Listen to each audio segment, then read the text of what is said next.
Whispers of betrayal.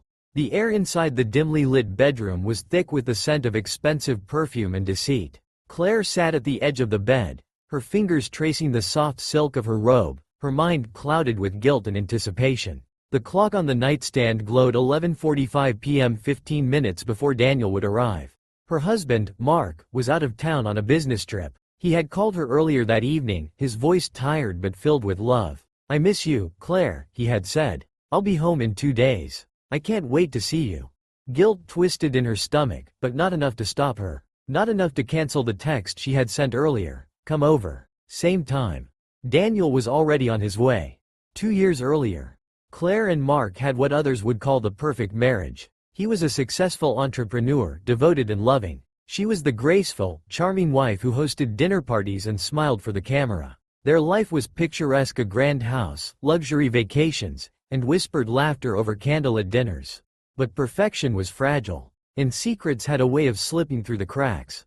It started with stolen glances across crowded rooms. Daniel was Mark's business partner, a man of effortless charm and quiet intensity. At first, it had been innocent: a conversation here, a joke there. Then came the accidental touches, the late-night texts, the excuses to meet. One evening, after a corporate gala, Claire had lingered too long by the balcony, the city lights reflecting in her wine glass. Daniel had found her there, his voice low, his presence intoxicating. "Tell me to walk away, Claire," he had murmured. She hadn't. Present day. A knock at the door pulled Claire from her thoughts. She hesitated for only a second before opening it. Daniel stepped inside, his dark eyes locking onto hers. There was no need for words. He cupped her face, his lips capturing hers in a kiss that erased everything else: her guilt, her fear, her love for Mark. Their affair had become a carefully orchestrated routine. Always at her house, always on nights when Mark was away, always erasing any evidence before morning. But routines bred complacency. And complacency was dangerous. Neither of them noticed the small, blinking red light on the bookshelf. A sudden reckoning. 2 days later, Mark came home earlier than expected. Claire greeted him with a forced smile, her heart pounding as she tried to act normal. But something was off. His kiss lingered too long. His gaze held something unreadable. "You were home the whole time, right?" he asked, his tone casual but his eyes sharp. "Of course," she said, laughing lightly. "Why?" He didn't answer. Instead, he walked to the living room, grabbed the remote, and turned on the TV. The screen flickered to life. Claire's breath caught in her throat. The footage was grainy but unmistakable: her and Daniel, together, in their bedroom. Her world tilted as Mark turned to her, his expression unreadable. "How long?" She opened her mouth, but no words came. The weight of her betrayal crashed down upon her, crushing her. She had been careful. She had covered every trace. Except one. Mark had installed hidden cameras. The consequences of betrayal. Silence stretched between them, thick with unspoken fury and heartbreak. Mark inhaled sharply, his fists clenching at his sides. "I loved you, Claire. I gave you everything." Tears streamed down her face. "Mark, Don't," he cut her off. "Don't insult me with excuses." She reached for him, but he stepped back. The man she had loved, the man she had deceived, was gone. In his place was a stranger. "You need to leave," he said quietly. Claire's heart shattered. "Mark, please." He shook his head. "Get out." She packed a bag in silence, her hands trembling. As she walked past him, she dared to meet his eyes one last time. There was no love left in them. Only the echoes of a trust that could never be rebuilt. 1 month later. Claire had lost everything: her home, her husband, the life she had taken for granted. Daniel had disappeared, unwilling to face the wreckage they had caused. She sat alone in a small apartment, staring at her phone. A message from an unknown number appeared on the screen. "You thought betrayal had no price? You were wrong. This isn't over." A chill ran down her spine. She looked around, suddenly feeling the weight of unseen eyes watching. And somewhere, in the shadows, someone was waiting for the final move. The Web of Lies. Chapter 1. A Perfect Illusion.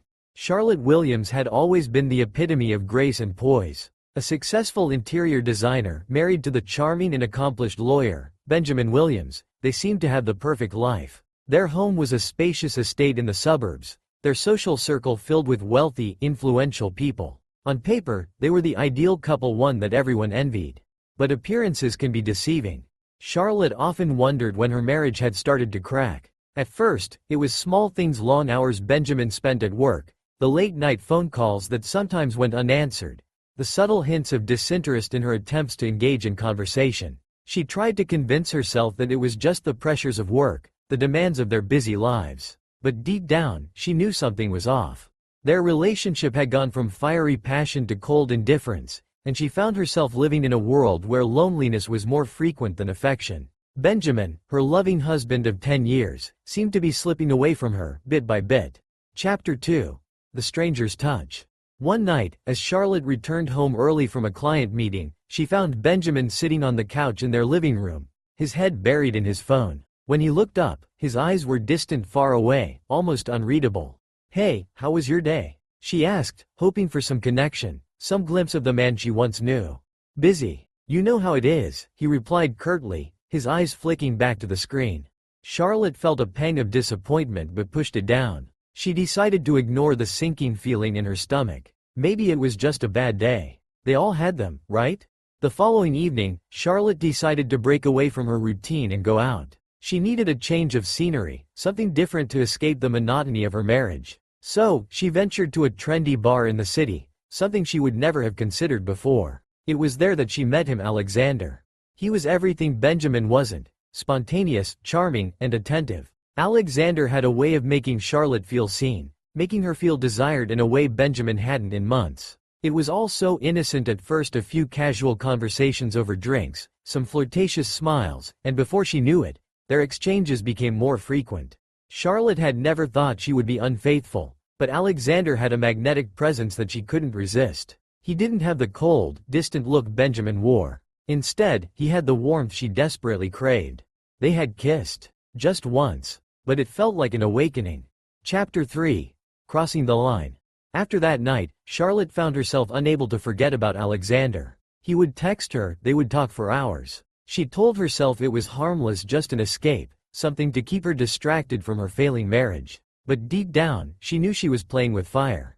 The secret meetings became more frequent. They would meet for coffee during the day, for drinks at night. Alexander always seemed to know the right thing to say, the right way to make her feel important. He listened to her when Benjamin hadn't. He made her feel alive again, something she hadn't felt in years.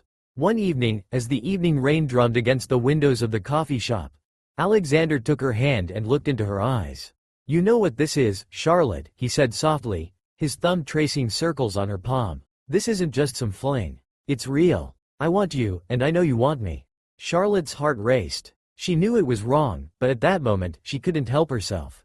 The truth was, she hadn't truly felt wanted in such a long time. And here was Alexander, making her feel like the center of his world. It felt like an escape from the hollow, mechanical existence she shared with Benjamin.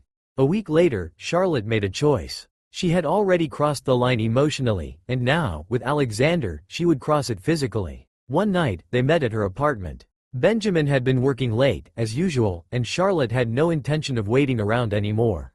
They made love in a way she hadn't in years, with intensity, passion, and a sense of freedom. In that moment, Charlotte felt like a different woman. But as the morning light filtered through the blinds the next day, the weight of what she had done began to set in.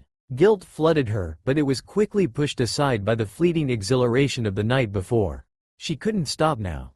Chapter 4. The Unraveling. Charlotte's double life continued for months. She juggled her husband, who remained blissfully ignorant of her infidelity, with Alexander, whose touch became her addiction. The lies piled up: white lies, black lies, omissions, all of them stacking higher as each day passed. She was careful, meticulous, but with each lie, her guilt grew heavier. But Benjamin was no fool. He wasn't blind, nor was he completely indifferent. He noticed things. The way Charlotte had become more distant, the way she would disappear for hours, the odd hours when she would come home late or not at all. Benjamin began to investigate, quietly, in his own way. He was a lawyer, after all, trained to notice the smallest discrepancies. He started paying attention to the little things: a missed phone call here, a subtle shift in her behavior there. Then one day, as he went through their shared computer, he found something that made his heart stop: a series of texts between Charlotte and Alexander.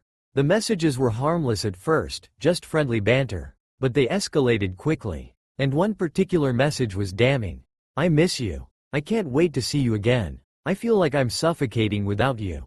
Benjamin sat frozen for a long time. His mind raced, trying to make sense of the betrayal. His wife, the woman he had loved, the woman he had trusted, had betrayed him in the worst way possible. Chapter 5. Confrontation. That evening, Benjamin came home earlier than usual. He found Charlotte in the kitchen, making dinner, her back turned to him. "Charlotte," he said softly, his voice carrying an edge that made her stiffen. She turned, startled. "Ben, you're home early," she said, forcing a smile. "I need to talk to you," he replied, his eyes dark. "Now." Charlotte's stomach turned as she sensed the impending confrontation. "About what?" she asked, her voice trembling slightly. Benjamin didn't waste time with pleasantries. He pulled out his phone and showed her the text message. Her face drained of color as she read the words she had hoped he would never find. "I can explain," she whispered, but the words seemed empty. "You don't need to," Benjamin said, his voice cold. "I think I understand everything now. The truth has a way of revealing itself, Charlotte. And you're no longer the woman I married." Chapter 6. The Consequences.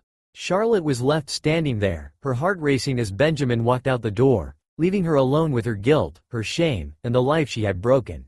In the days that followed, she tried to salvage what was left of her marriage, but it was too late. Benjamin filed for divorce, and though she fought to explain, to make him understand, it was clear that the damage was done. Alexander, too, disappeared. He was just a fleeting moment in her life, a whirlwind of excitement that she could never go back to.